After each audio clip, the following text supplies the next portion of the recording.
کیا ہم اپنی طور پر اسلام میں کچھ داخل کر سکتے ہیں؟ کچھ لوگوں نے اس کے لیے دلیل بہت ڈھونڈ کے لے کے آئے.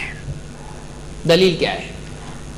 جابر بن عبداللہ رضی اللہ عنہ کی روایت ہے، کہتے ہیں جاء ناس من الاعراب، کچھ لوگ دیہاتی آئے اللہ کے نبی صلی اللہ علیہ وسلم کے پاس، الی رسول اللہ صلی اللہ علیہ وسلم، علیہم الصوف، وہ اون کے کپڑے پہنے ہوئے تھے، وول جس کو ہم کہتے ہیں وولن، اون کے کپڑے پہنے ہوئے تھے.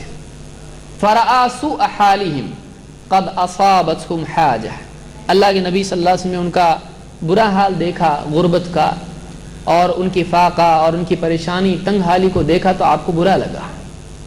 فحث الناس علی الصدقۃ، آپ نے لوگوں کو ترغیب دی صدقہ کرو، آپ نے لوگوں کو انکریج کیا، موٹیویٹ کیا، ان کو ترغیب دی صدقے کی. فابطؤوا عنہ، لیکن آپ کی ترغیب کے باوجود بھی لوگ اسی طرح سے رکے رہے، کوئی ری ایکشن ہی نہیں پبلک میں، کوئی پبلک کی طرف سے کوئی صدقہ آ رہا ہی نہیں. حتی رؤی ذلک فی وجہہ، تو آپ نے جب دیکھا کوئی بھی نہیں اٹھ رہا ہے تو آپ کو برا لگا، اور آپ کو اتنا برا لگا کہ آپ کے چہرے پر اس کا اثر دکھائی دینے لگا، کہ آپ کو بہت خراب لگ رہا ہے کہ دیکھو کوئی بھی نہیں اٹھ رہا، اور اتنی تکلیف میں لوگ ہیں، ان کو دینا چاہیے، اور لوگوں کو احساس ہی نہیں ہو رہا ہے کچھ. تو آپ کے چہرے پر ناراضگی اور غم کے اثرات دکھائی دینے لگے ہیں. ثم ان رجلا من الانصار جاء بسرۃ من ورق، لوگ رکے رہے، پھر ایک صاحب اٹھے، انصاری صاحب، اور ان کے ہاتھ میں ایک تھیلی تھی، اس کے اندر اس تھیلی میں کیا تھے؟ چاندی کے سکے تھے، چاندی تھا اس زمانے میں، ویسی سکے چلتے تھے، دینار اور درہم چلتے تھے، تو ان کے پاس چاندی تھی. تو وہ آئے اور انہوں نے وہ پیش کیا صدقے میں. ثم جاء آخر، جب وہ آئے تو جیسے کہتے ہیں نا کہ ایک مطلب خاموشی ٹوٹی، بریکنگ دی آئس جس کو بولتے ہیں، کہ اب جو نہیں دینے کا سلسلہ تھا وہ ختم ہو گیا، اب دینے کا سلسلہ شروع ہو گیا. پہلا آدمی آیا، ڈالا اس نے جو بھی تھا اس نے ڈال دیا. اس کے بعد دوسرا آدمی آیا، ایک کے بعد ایک لگاتار لوگ آتے شروع ہوئے. ثم جاء آخر ثم تتابعوا، لگاتار لوگ آنے لگے، حتی عرف السرور فی وجہہ، یہاں تک کہ اللہ کے نبی صلی اللہ علیہ وسلم کے چہرے پر خوشی کا اثر دکھائی دینے، اب خوش ہو گئے، ہاں اب کام ہو گیا ہے، غریبوں کی مدد ہو رہی ہے. حتی عرف السرور فی وجہہ، فقال رسول اللہ صلی اللہ علیہ وسلم من سن فی الاسلام سنتا حسنہ فعمل بها بعدہ کتب له مثل اجر من عمل بها، کہ جو اسلام میں کوئی اچھا طریقہ رائج کرے، اسلام میں کوئی اچھا طریقہ، کوئی اچھی سنت رائج کرے گا، پھر اس کے بعد اس پر عمل بھی کیا جائے تو اس کو عمل کرنے والوں کے برابر ثواب ملے گا. کسی نے کوئی اسلام میں اچھا طریقہ لایا، لوگوں نے اس پر عمل کیا، تو طریقہ لانے والے کے لیے کیا ہوگا؟ عمل کرنے والوں کا ثواب اس کو ملے گا. وَلَا يَنْقُصُ مِنْ أُجُورِهِمْ شَيْءٍ، اور عمل کرنے والوں کے اجر میں سے کوئی کمی نہیں کی جائے گی، ان کو ان کا اجر ملے گا، لیکن رستہ بتانے والے کو کیا ہوگا؟ اور ان کا بھی اجر ملے گا. وَمَنْ سَنَّ فِي الْإِسْلَامِ سُنَّةً سَيِّئَةً فَعُمِلَ بِهَا بَعْدَهُ، اور جو اسلام میں برا طریقہ رائج کرے اور لوگ بھی اس پر عمل کریں، کتب علیہ مثل وزر من عمل بها، عمل کرنے والوں کا گناہ بھی اس پر لکھا جائے گا. ولا ينقص من اوزارهم شيء، اور اس برے کام پر عمل کرنے والوں کے گناہ میں سے کوئی کمی نہیں کی جائے گی. ان کو گناہ تو ہے ہی ہے، اس کو زیادہ گناہ ملے گا، ان کا بھی گناہ اس کو ملے گا. اس کو امام مسلم نے کتاب العلم میں ذکر کیا ہے. کچھ لوگوں نے پوری حدیث کا سیاق، اس کا بیک گراؤنڈ، اس کا پس منظر، پرسپیکٹو غائب کر کے یہ الفاظ لے لیے، جو اسلام میں اچھا طریقہ لائے گا اس کو بھی ثواب، عمل کرنے والوں کا ثواب اس کو ملے گا. تو انہوں نے کہا دیکھو اسلام میں اچھا طریقہ لا سکتے ہیں، تو ہم جو کر رہے ہیں وہ کیا ہے؟ اچھا ہے، ہم نے کہا لائے اسلام میں، ہم کو بھی اجر ملے گا اور نعرے لگانے والوں کا بھی ہم کو ملے گا. کیا یہ حدیث اس عمل کے لیے گنجائش ہے کہ کوئی بھی آدمی جس کو اچھا سمجھتا ہے وہ اسلام میں اس کو داخل کر دے، اور پھر یہ سوچے کہ مجھ کو دوسروں کا ثواب بھی ملے گا عمل کرنے والوں کا، کیا اس کی گنجائش ہے؟ نہیں۔ علماء نے کہا اس حدیث کو آپ پورا پڑھیے مسئلہ حل ہو جاتا ہے، پورا مت پڑھیے پرابلم پیدا ہو جاتا ہے۔ حدیث میں کیا ہے؟ ایک عمل، صدقے کا عمل جو ثابت شدہ عمل ہے، آپ نے لوگوں کو ترغیب دی، لوگ نہیں آ رہے، کوئی صدقہ نہیں دے رہا ہے، ایک آدمی اٹھا اور اس نے صدقہ دیا تو اس کے صدقہ دینے کے بعد لوگوں کو انکریجمنٹ ہوا، لوگوں کی ہمت بڑھی، لوگوں میں جذبہ پیدا ہوا، اس ایک آدمی کی شروعات کرنے کی وجہ سے دوسرے بھی ایک کے پیچھے ایک آتے گئے اور صدقہ دیتے گئے، تو وہ کیا بنا ان کے لیے نمونہ بنا۔ تو بعد میں صدقہ کرنے والوں کا ثواب بھی کس کو ملے گا؟ اس آدمی کو جس نے شروعات کی۔ تو یہاں پر سنتن حسنہ کا معنی ہے کہ کوئی آدمی اسلام میں اسوہ حسنہ بنتا ہے، لوگوں کے لیے نمونہ بنتا ہے۔ ایک مٹی ہوئی چیز، ایک رکی ہوئی چیز، نیکی جس پر لوگ عمل نہیں کر رہے ہیں، ایک آدمی کھڑا ہوتا ہے اس پر عمل کرتا ہے، اب اس عمل کو دوسرے دیکھتے ہیں، اس پر وہ بھی عمل کرتے ہیں، تو وہ سنت جو مٹی ہوئی ہے، وہ نیک عمل جو رکا ہوا ہے، کوئی عمل نہیں کر رہا اس کے اوپر، ماحول سے نکل گیا ہو، لیکن کوئی آدمی اگر اس کو واپس سے سماج میں لاتا ہے، وہ چیز جو نبی سے ثابت ہے، نیا نہیں، صدقہ ثابت ہے کہ نہیں ہے؟ صدقہ کس پس منظر میں آپ نے کہا؟ صدقہ ثابت ہے لیکن لوگ عمل نہیں کر رہے اس کے اوپر، پھر ایک آدمی نے عمل کیا تو سب عمل کرنے لگ گئے۔ تو یہ پس منظر ہے کہ ایک ثابت شدہ عمل جو اسلام میں ہے لیکن لوگوں میں سے نکل گیا ہو، پھر ایک آدمی کھڑا ہو کے عمل کرے، اس کو دیکھ کے دوسرے بھی عمل کرنے لگیں، تو کیا ہوگا؟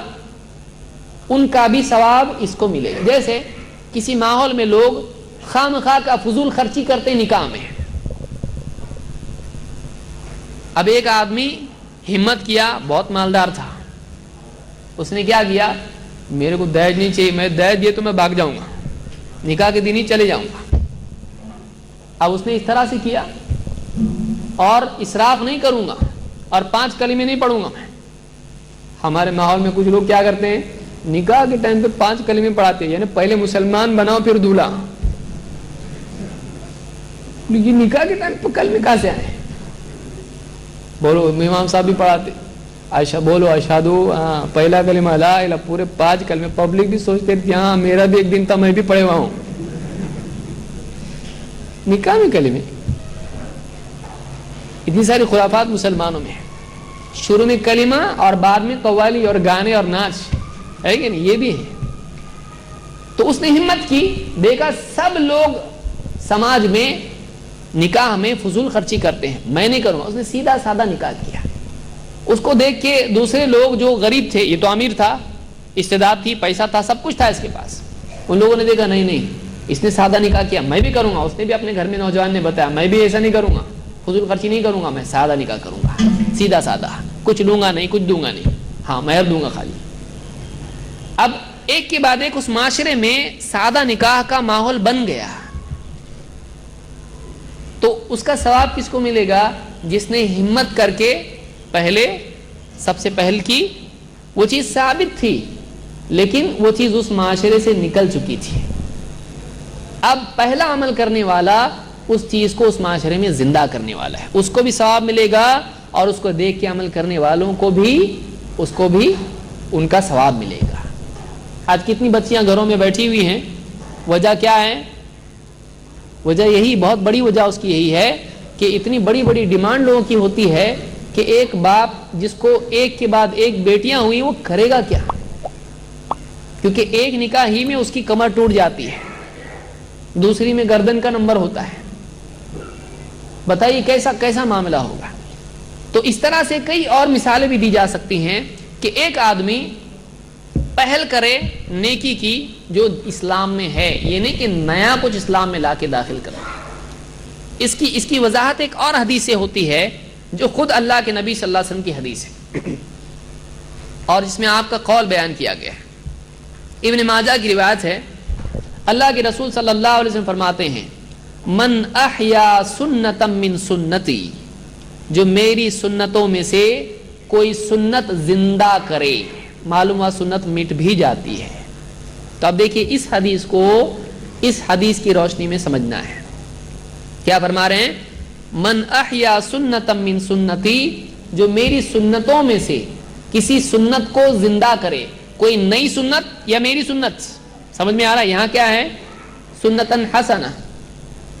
آپ یہاں کیا فرما رہے ہیں؟ میری سنتوں میں سے کسی سنت کو زندہ کرے جو نبی سے ثابت ہونا چاہیے۔ فعمل بها الناس، تو لوگوں نے بھی اس پر عمل کرنا شروع کیا۔ کان له مثل اجر من عمل بها، تو عمل کرنے والوں کی طرح اس کو ثواب ملے گا۔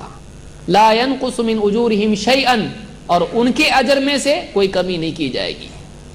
ومن ابتدع بدعة فعمل بها، جو آدمی بدعت نکالے دین میں، دیکھیے اب اس کی ٹکر پر کیا آ رہا ہے؟ بدعت۔ کوئی آدمی بدعت نکال، یہاں یہ کہا گیا کیا اچھی بدعت بری بدعت نہیں، بدعت بدعت ہے۔ کوئی آدمی ایسا بولتا ہے اچھا گناہ برا گناہ، بولتا کوئی بولے بہت اچھا گناہ ہے، یہ بولنا ہی غلط ہے، کیونکہ حدیث میں اللہ کے نبی صلی اللہ علیہ وسلم کیا فرما رہے ہیں؟ کل بدعت ضلالہ، ہر بدعت کیا ہے؟ گمراہی ہے۔ اب کوئی آدمی بولے اچھی بدعت بری بدعت، تو وہ ایسا ہی ہے جیسے آدمی کہے اچھی گمراہی بری گمراہی، بولتا ہے کوئی، اس کو دواخانے میں بھرتی کرنا پڑے گا، عربی دواخانے میں، جہاں اس کو ریپیئر کریں کیا ہے یہ اچھی گمراہی کبھی ہوتی کیا؟ تو حدیث میں کیا ہے؟ وَمَنِ ابْتَدَعَ بِدْعَةً، جو بدعت ایجاد کرے، دین میں نیا کچھ نکالے، فَعُمِلَ بِهَا، اور لوگوں نے اس پر عمل بھی کیا، کان علیہ اوزار من عمل بها، تو جو لوگ اس بدعت پر عمل کریں گے ان کا گناہ بھی اس پر ہوگا۔ اللہ ہم سب کی حفاظت فرمائے کہ اس چیز سے کہ ہم کسی گمراہی کا ذریعہ بنے، کہ ایک آدمی دیکھیے کتنا خطرناک معاملہ ہے، ایک غلط چیز نکال دیا اچھا سمجھ کے، لوگ عمل کرنا شروع کر دیے اس کے اوپر، ان سب کا گناہ کس کو ہوگا؟ اس پر ہوگا۔ کان علیہ اوزار من عمل بها لا ينقص من اوزار من عمل بها شيئا، اور جو لوگ اس پر عمل کریں گے ان کے بھی گناہ میں سے کوئی کمی نہیں ہوگی، یعنی گمراہ کرنے والے کو گمراہ ہونے والوں کا بھی گناہ ہوگا، لیکن یہ مطلب نہیں کہ ان کو گناہ نہیں ہوگا، ان کو تو ان کا گناہ ہوگا، ان کا گناہ اس کو بھی ملے گا، کیونکہ آنکھ بند کر کے وہ پیچھے چلتے رہے، ان کو چاہیے تھا کہ وہ تحقیق کرتے، تحقیق نہیں کی، آنکھ بند کر کے چلتے رہے اس کے پیچھے، وہ بھی گناہگار ہوں گے۔ تو اس حدیث کو امام ابن ماجہ نے روایت کیا اور یہ صحیح روایت ہے۔